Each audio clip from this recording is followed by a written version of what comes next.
gusto para mí poder estar acá con ustedes, aquí en la Iglesia de la Riviera, y compartir un mensaje al cual he titulado de la siguiente manera.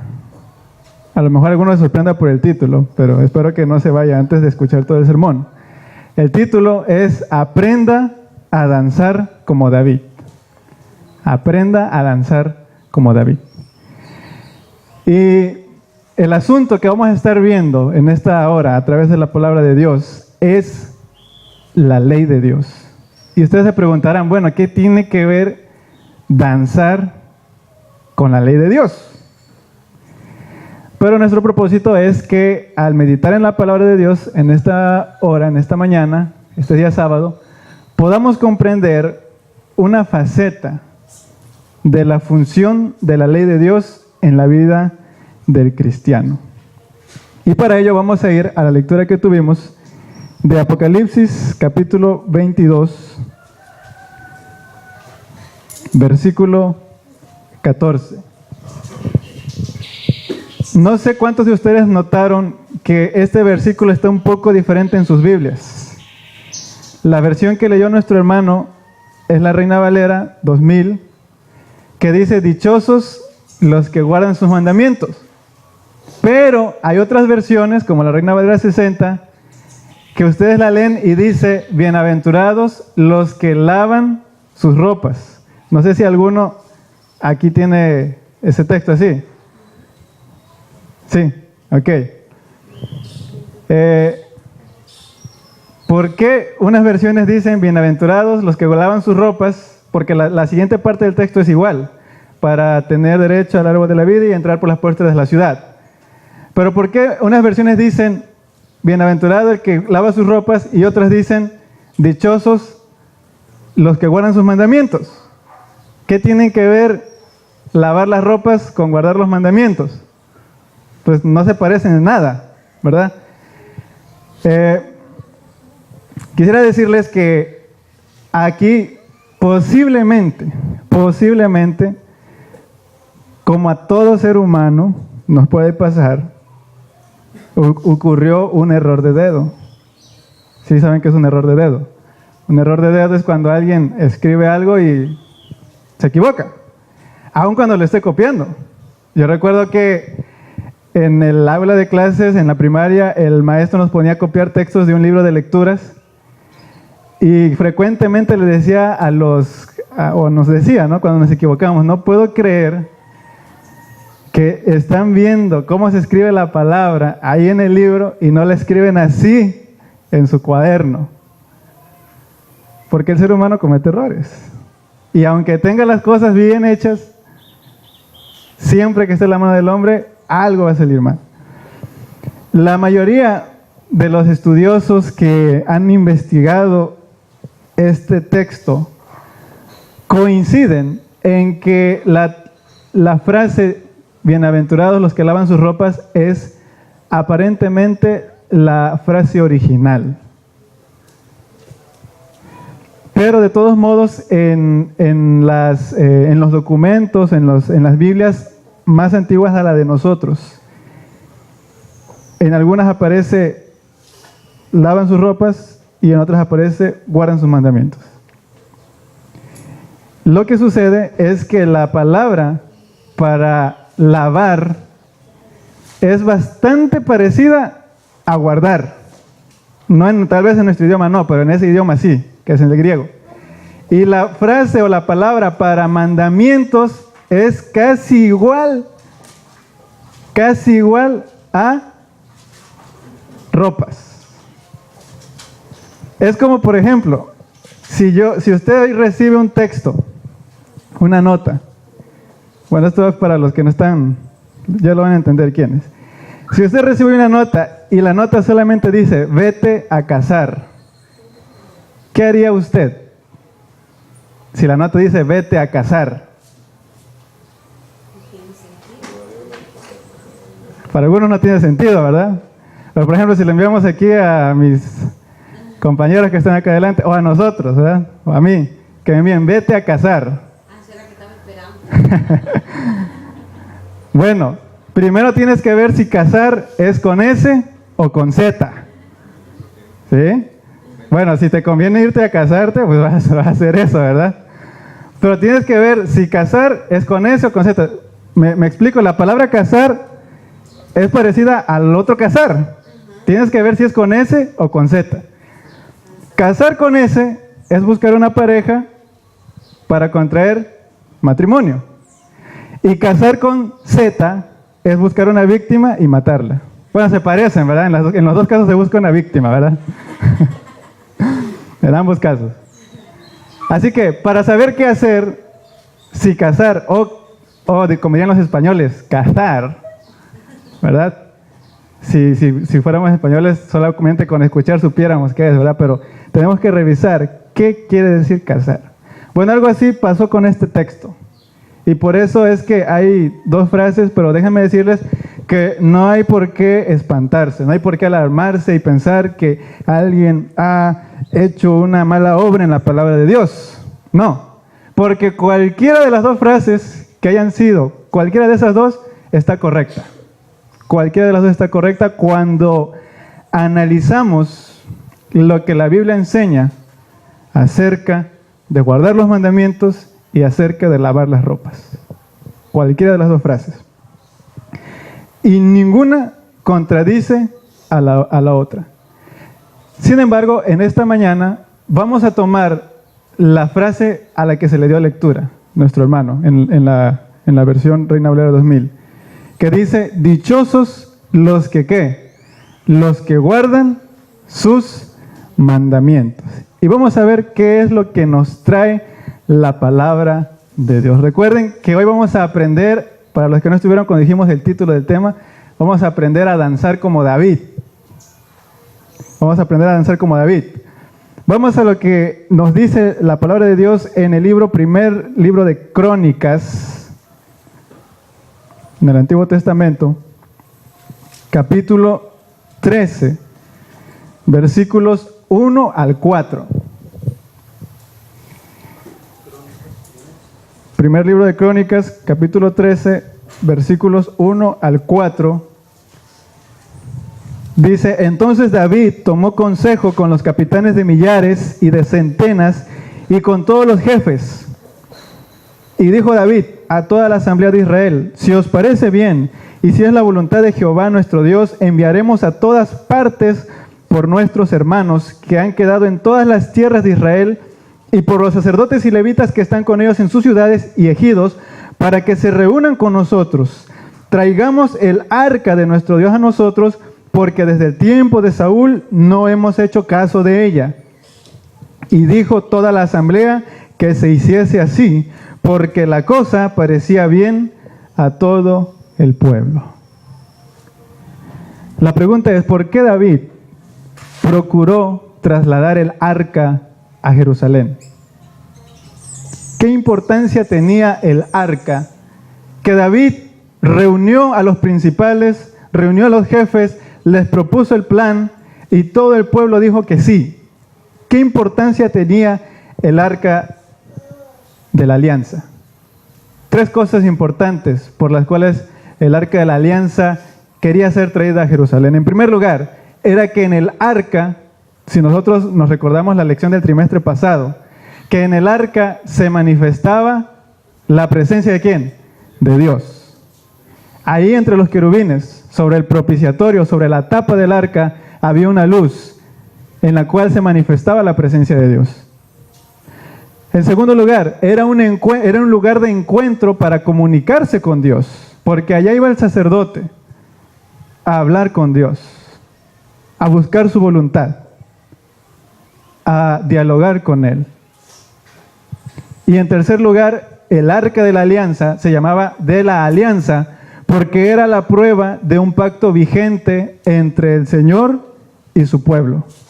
¿Y qué había dentro del arca? Si recordamos, tres cosas: la vara de Aarón, una vasija con maná y los términos de la alianza, las tablas de piedra de los 10 mandamientos. Así que era importante el arca. Y dice el texto que David dice, no la hemos consultado desde hace mucho tiempo. Desde hace mucho tiempo no hemos consultado, no hemos tenido la presencia de Dios entre nosotros, no nos hemos comunicado con Dios como deberíamos hacerlo y estamos olvidando el pacto con Él. Ahora, ¿por qué llevarla a Jerusalén? Bueno, Jerusalén era la recién estrenada y nueva capital de la nación israelita. Y como capital de la nación, era el centro de la vida del pueblo y del país. Pero además estaba destinada a convertirse en el corazón, no solo de una nación, sino de cada uno de los que conformaban esa nación. Porque cuando ustedes leen la Biblia, el anhelo de todo israelita es llegar a Jerusalén, es llegar al monte de Sión. Porque allí estaba ¿quién? La presencia de Dios. Ahora, ¿por qué a la ciudad de David? Miren, ustedes están en la ciudad de David, ¿verdad? Es interesante notar que en la Biblia, en las narraciones que se hacen de este mismo acontecimiento, hay dos textos donde se nos narra este acontecimiento. Uno está aquí donde estamos leyendo Primero de Crónicas, del capítulo 13 al 15, y el otro está en Segundo de Samuel, capítulo 6. En ninguna de estas dos narraciones se nombra a esta ciudad como ciudad de Jerusalén, sino que se la nombra como ciudad de David. Ciudad de David. Es decir, que David no quería traer el arca a Jerusalén, sino que quería traer el arca ¿a dónde? A la ciudad de David. Vamos a ver, por ejemplo, ahí el mismo Primero de Crónicas, capítulo 13, vamos a ir al versículo 13. Dice lo siguiente: y no trajo David el arca a su casa en la ciudad de David, sino que la llevó a casa de Obed-Edom Geteo. Ahora, ¿qué tiene de relevante? Nos preguntaremos, que no se diga llevemos al arca de Jerusalén, sino que se diga llevemos el arca a la ciudad de David. Notemos que David no quería solamente llevar el arca a Jerusalén, sino que quería llevarla a la ciudad de David, y mucho más, quería llevarla a su propia casa. Es decir, nombrar a la ciudad como ciudad de David es algo más personal, porque él había dado su nombre a esa ciudad. Así que esto es algo más personal, es algo más íntimo. Allí, en ese lugar tan íntimo, es donde en realidad David quería que estuviera el arca de Dios, en su casa, en la ciudad que llevaba su nombre. Recordemos que cuando Dios estableció el santuario en el desierto, este se ubicaba ¿dónde? En el centro del campamento, en el corazón del campamento, y que dentro del santuario el arca de la alianza se encontraba en el corazón del santuario, en el lugar más íntimo del santuario, en el lugar más secreto del santuario, que era el lugar santísimo. Era el lugar santísimo. Ahí estaba la presencia de Dios, ahí estaba el arca de la alianza. Ahora la pregunta es, ¿dónde estará el arca hoy? ¿Dónde estará el arca hoy? Pues quién sabe, yo no sé dónde está el arca, hay muchos que creen que saben dónde está y se dicen muchas cosas. Pero yo no pretendo saberlo ni voy a especular al respecto. Yo simplemente no sé dónde está el arca. No tenemos el arca, no tenemos los querubines, no tenemos la vara de Aarón, no tenemos la vasija con maná, tampoco tenemos la tapa del propiciatorio, ni tenemos las tablas de piedra. Es decir, no tenemos ahora ninguno de los elementos que conformaban el arca. Pero lo cierto es que aunque no tenemos los querubines, aún tenemos la presencia de Dios. Aunque no tenemos el propiciatorio, aún seguimos siendo objetos de la propiciación de Dios, de la misericordia. Y aunque no tenemos las tablas de la ley, aún seguimos teniendo la ley de Dios. Así que aunque ya no tenemos el arca física como tal, el mueble, pero tenemos la esencia del arca, la presencia de Dios, el lugar de la misericordia y su ley, ¿qué haremos con esa arca? ¿Será que como David también vamos a querer llevarla a nuestra ciudad, a nuestra casa, al lugar más íntimo de nuestro corazón. Es cierto, no está el arca, pero está su esencia. Entonces David se aprestó a transportar el arca. ¿Cómo llevar el arca? Vamos a leer primero de Crónicas, capítulo 13, estamos en ese capítulo 13. Vamos a ir al versículo 6 y versículo 7. Dice la escritura: y subió David con todo Israel de Baalá de Kiriat Jeraim, que está en Judá, para pasar de allí el arca de Jehová Dios, que mora entre los querubines, sobre el cual su nombre es invocado. Y llevaron el arca de Dios de la casa de Abinadab en un, ¿qué cosa? Carro nuevo. Y Usa y Ahío guiaban el carro. ¿Cómo llevar el arca? ¿Cómo transportar el arca? Parece que había pasado tanto tiempo sin el arca que se habían olvidado de la manera en cómo Dios se movía. Se habían olvidado de cómo Dios se movía.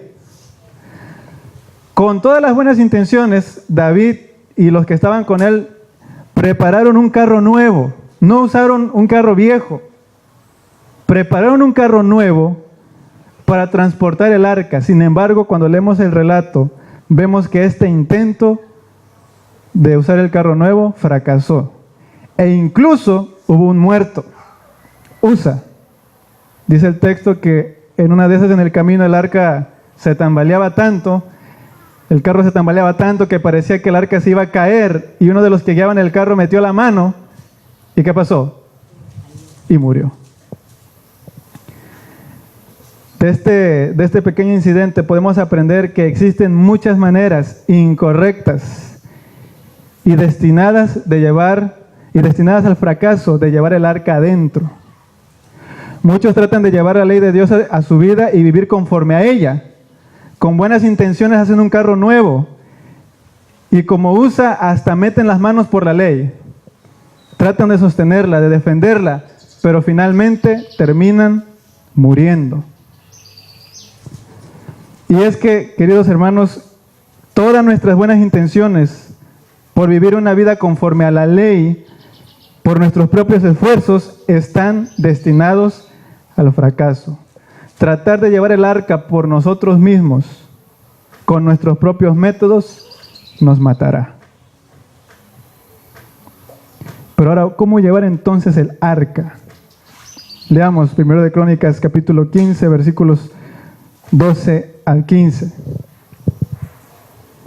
Y les dijo David: vosotros que sois los principales padres de las familias de los levitas, santificaos, vosotros y vuestros hermanos, y pasad el arca de Dios de Israel al lugar que le he preparado.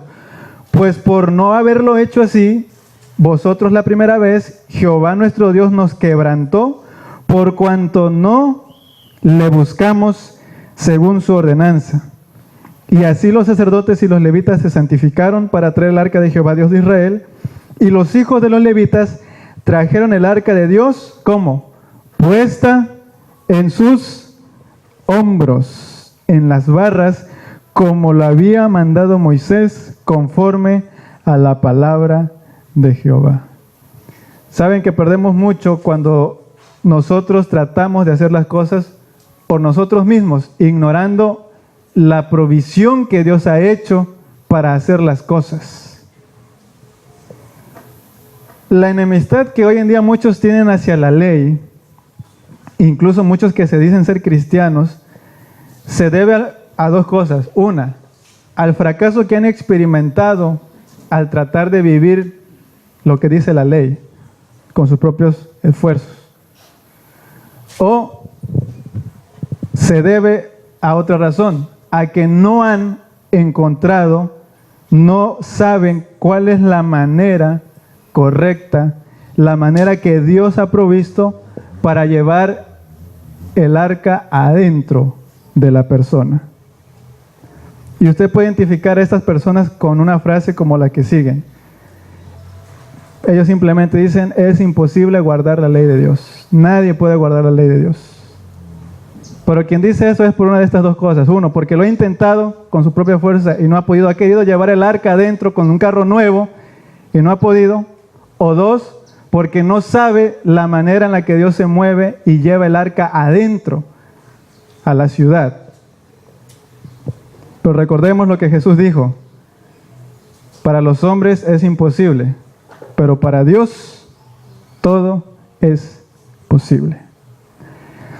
Cuando sucedió la trágica muerte de Usa, David podía haber detenido su intento de llevar el arca dentro de Jerusalén, adentro de su ciudad.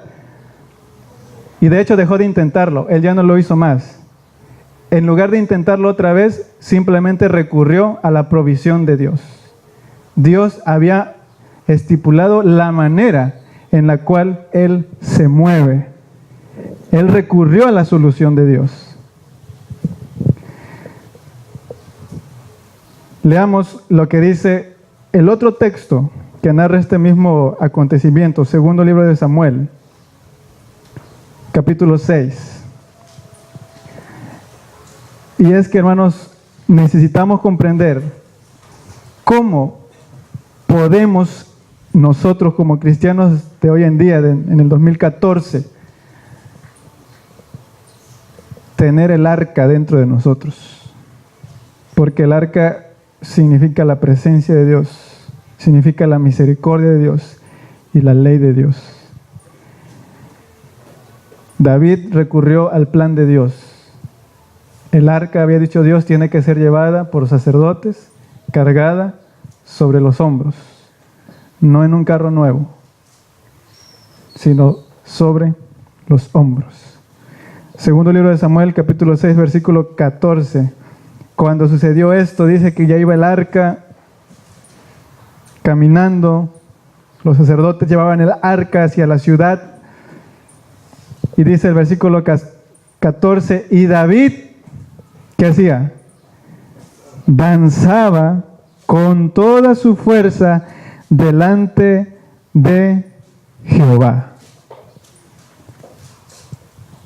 La danza, hermanos, viene desde el interior. La danza es algo que se siente, es algo que hay que sentirlo, es algo que te empuja desde adentro. No son pasos coreográficos aprendidos o enseñados por otros, porque es algo que nadie conoce. Cuando ustedes leen Apocalipsis, encuentran que hay un grupo de personas que cantan un cántico nuevo que nadie conoce. Y también encuentran en Apocalipsis que a aquellos que vencen se les da una piedrecita y se les da un nombre nuevo, el cual nadie conoce.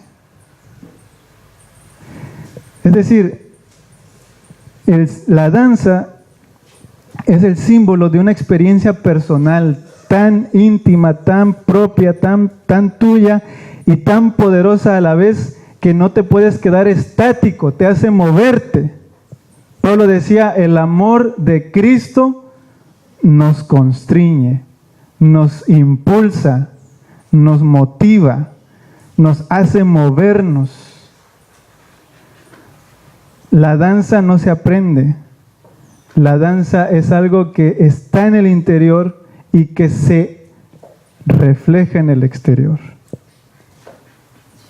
Ahora, ¿qué tiene de relevante esto? Vamos a ver lo que dice Hebreos capítulo 10, el Nuevo Testamento. Hebreos capítulo 10, versículo 15 y 16.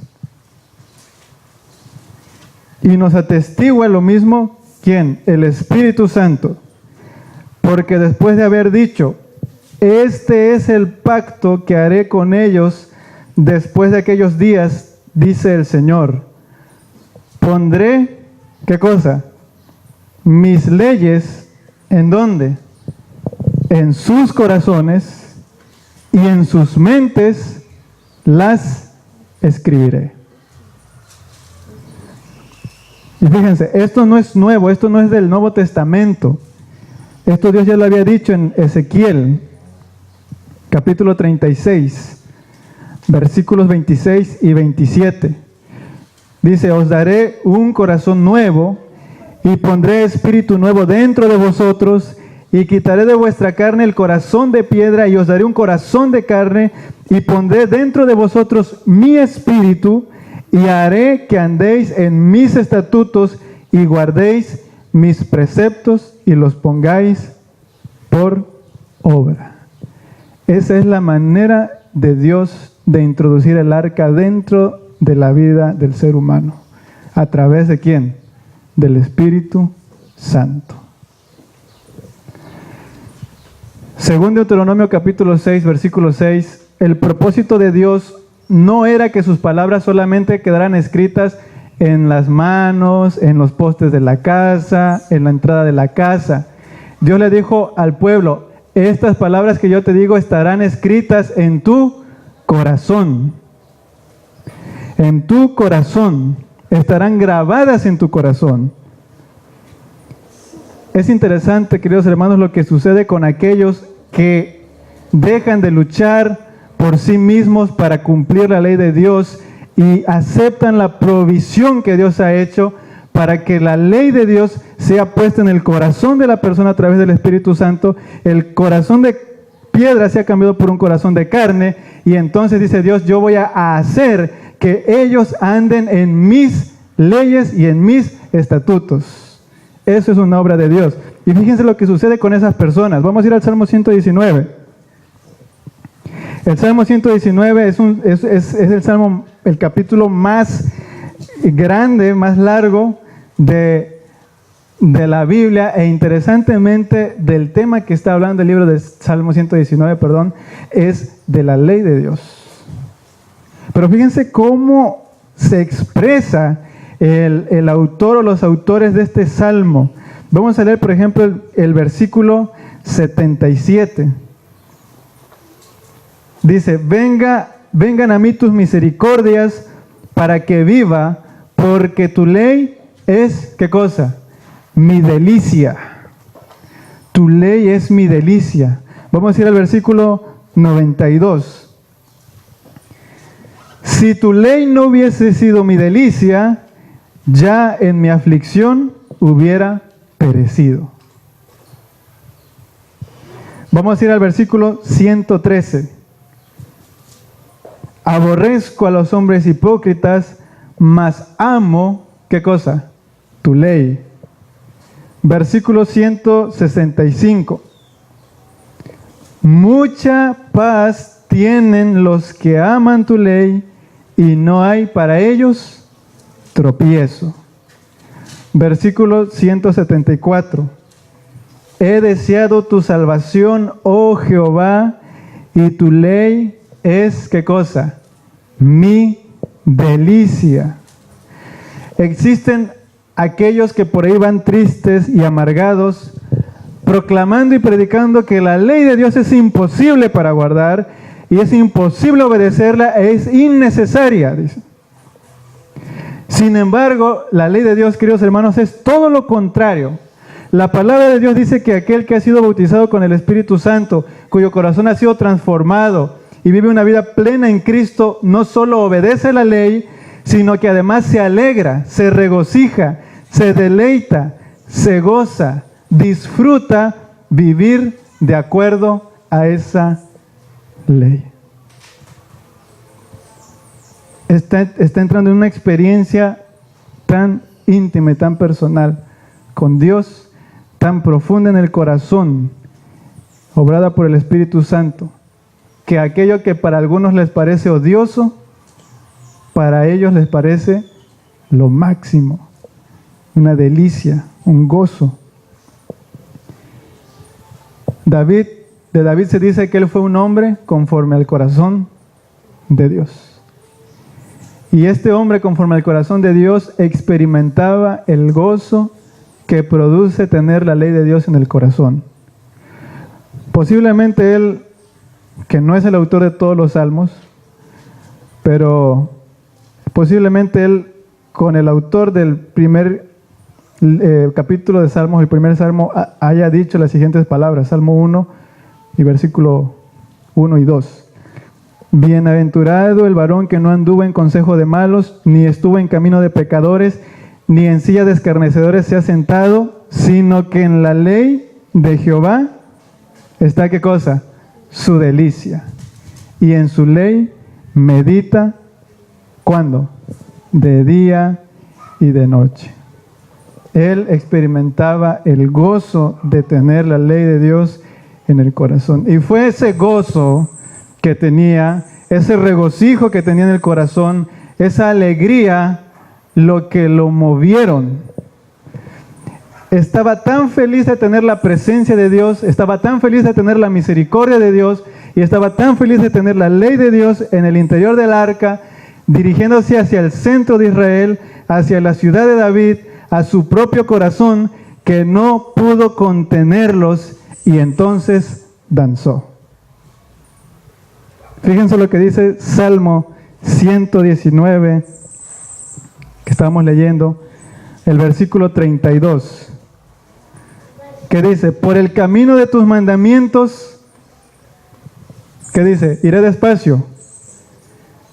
Dice: por el camino de tus mandamientos correré cuando ensanches, ¿qué cosa? Mi corazón. No podemos correr, no podemos danzar. Y David literalmente corrió por los caminos, por los mandamientos, los caminos de los mandamientos del Señor, porque el arca se encontraba en el camino y él estaba enfrente del arca y comenzó a correr porque su corazón estaba como ensanchado. Su corazón estaba rebosante de alegría. Su corazón había sido llenado de la presencia de Dios. Que David no pudo simplemente ir caminando delante del arca, sino que por el camino de tus mandamientos correré cuando ensanches mi corazón. No podemos andar, no podemos correr, no podemos danzar por los caminos de los mandamientos de Dios si nuestro corazón primero no ha sido ensanchado, no ha sido llenado, no está rebosante de la presencia del Espíritu Santo, de la misericordia de Dios, ni de su ley. Necesitamos experimentar esto. Muchos hablan sobre cuál será la evidencia de que alguien tiene el Espíritu Santo. No sé si ustedes le han preguntado. ¿Usted tiene el Espíritu Santo? ¿Qué dice usted? Así dice, ¿verdad? Y si dice que sí, le preguntan, ¿y cuál es la prueba? Porque mucha gente dice, la evidencia de tener el Espíritu Santo es hacer milagros, es hablar en lenguas, hacer cosas sobrenaturales, cosas milagrosas, cosas extraordinarias. Pero yo pienso, de acuerdo a lo que dice la Biblia, y les aseguro que no hay nada más extraordinario, ni nada más sobrenatural que un pecador nacido en el pecado, vendido al pecado, esclavo del pecado, pueda vivir conforme a la ley de Dios. Eso sí es sobrenatural. La ley es tan buena, decía Pablo, que me mata, me mata, me mata. Porque yo soy malo, malo, malo. Pero también decía Pablo, la ley es buena y el mandamiento es santo, es justo y es bueno, en Romanos 7:12. Después del primer intento en el que Usa murió, David estaba enojado contra Dios, estaba molesto contra Dios. ¿Cómo es posible que yo estoy tratando de llevar el arca, la presencia de Dios, la misericordia, la ley, a la ciudad de David y muere una persona? Se enojó contra Dios, dice la Escritura. Había luto, había llanto, había dolor, había enojo. Pero aquí hay un salmo, Salmo 30. Fíjense qué bonito este salmo. David sí lo escribió porque ahí arribita dice que está escrito por David. Y dice interesantemente que este Salmo 30, hay un sobrescrito ahí, un título, que dice salmo cantado en la dedicación de la casa.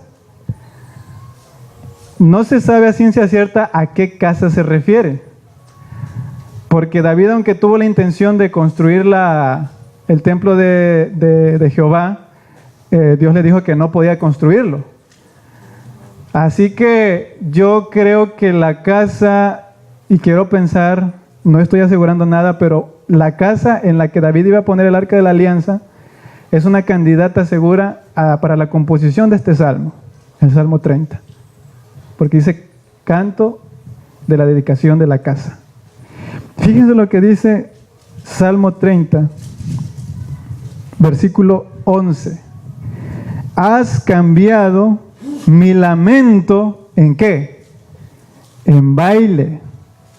Has cambiado mi lamento en baile. Desataste mi cilicio y me ceñiste de alegría. Uza acababa de morir. David estaba enojado.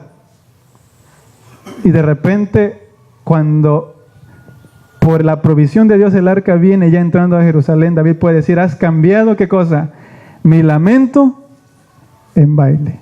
Has cambiado mi cilicio en alegría. Has cambiado mi lamento en baile. ¿Cuál es el lamento de todo cristiano en relación a la ley? Vamos a lo que dice Pablo en Romanos, capítulo 7, versículos 18 al 24. Y yo sé que en mí, esto es en mi carne, no mora el bien, porque el querer el bien está en mí, pero no el hacerlo, porque no hago el bien que quiero, sino el mal que no quiero. Eso es lo que hago. Versículo 20. Y si hago lo que no quiero, ya no hago yo, sino el pecado que mora en mí. Así que queriendo yo hacer el bien, hallo esta ley, que el mal está en mí. Porque según el hombre interior me deleito, ¿en qué? En la ley de Dios. Pero veo otra ley en mis miembros que se rebela contra la ley de mi mente y que me lleva cautivo a la ley del pecado que está en mis miembros. Y aquí viene el lamento. Miserable de mí. ¿Quién me librará de qué? De este cuerpo de muerte. ¿Quién me librará de este cuerpo de muerte? Soy un miserable, dice Pablo. Porque yo quiero hacer lo que la ley dice, pero termino haciendo todo lo contrario. Soy un miserable, dice Pablo. Y puede ser que esta sea la situación que muchos de nosotros estemos experimentando o hayamos experimentado, esta fase de lamento. Miserable de mí, ¿quién me librará de este cuerpo de muerte? Pero ahora viene el baile, ahora viene la danza. Porque David dijo, has cambiado mi lamento en danza. No cambió David su lamento en danza, sino que Dios cambió su lamento en danza. Ahora viene lo que Dios hace, y viene el baile, viene la danza. Lo que dice el versículo 25 de ese mismo capítulo de Romanos 7. Gracias doy a Dios, ¿por quién? Por Jesucristo, Señor nuestro. Gracias le doy a Dios por Jesucristo, Señor nuestro. Así que yo mismo con la mente sirvo, ¿a quién? A la ley de Dios.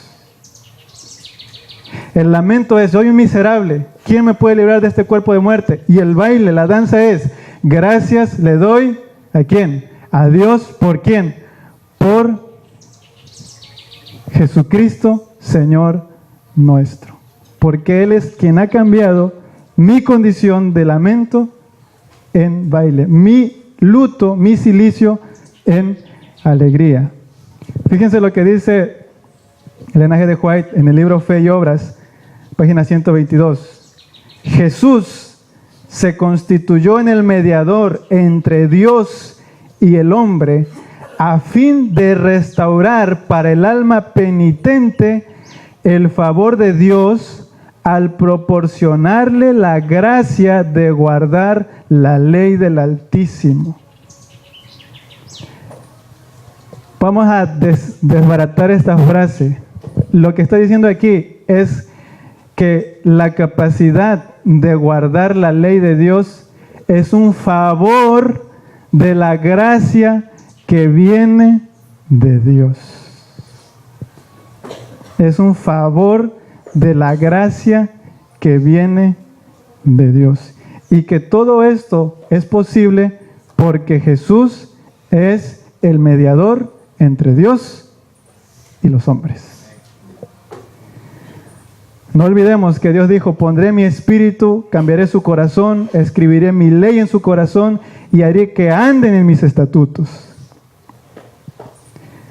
En conclusión, entonces el problema no es la ley.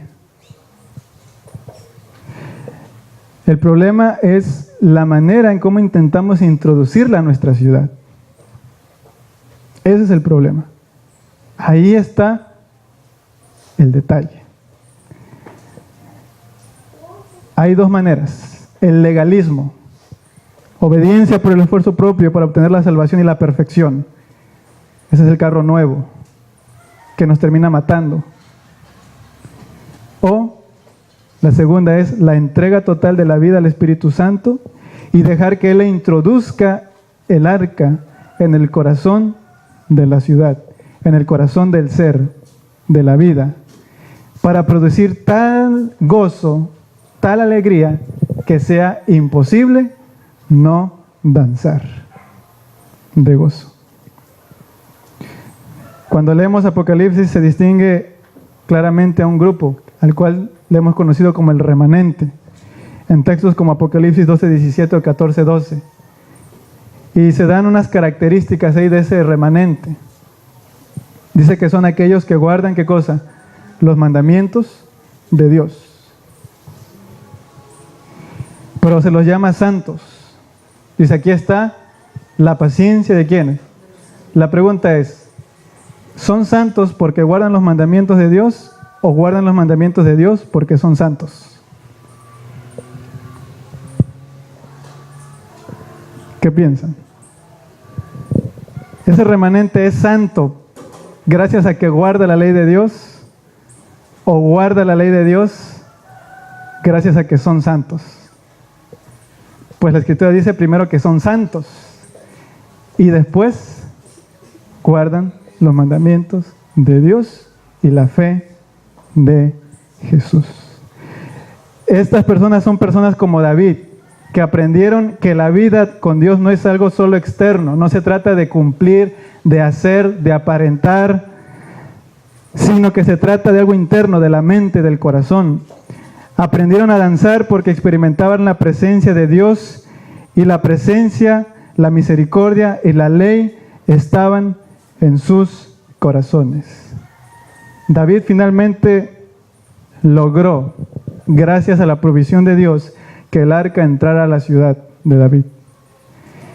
Y en esta hora, este es un llamado también para que nosotros permitamos que el Espíritu Santo lleve adentro de nuestra ciudad el arca, la presencia de Dios, la misericordia de Dios, la ley de Dios.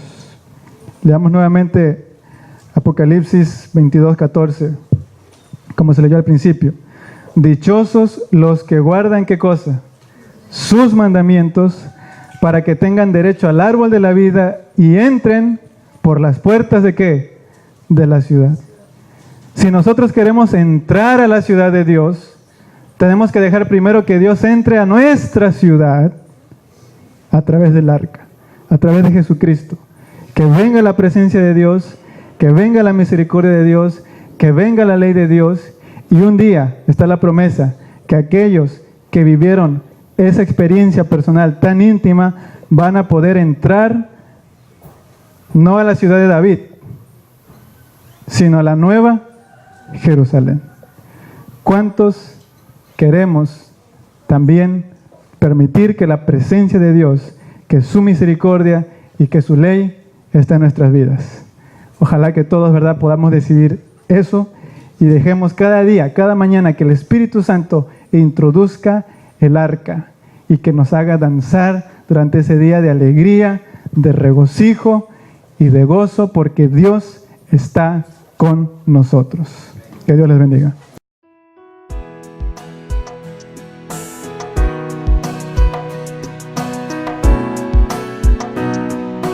Abre mis ojos para que yo pueda ver las maravillas de tu perfecta ley. Hazme entender el camino de tus mandamientos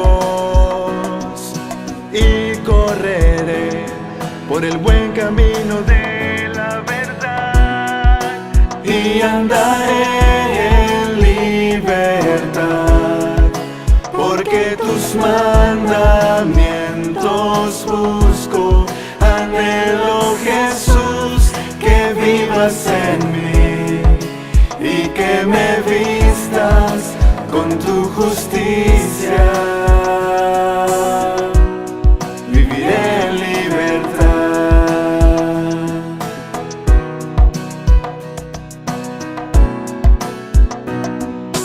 Aléjame del camino de mentira.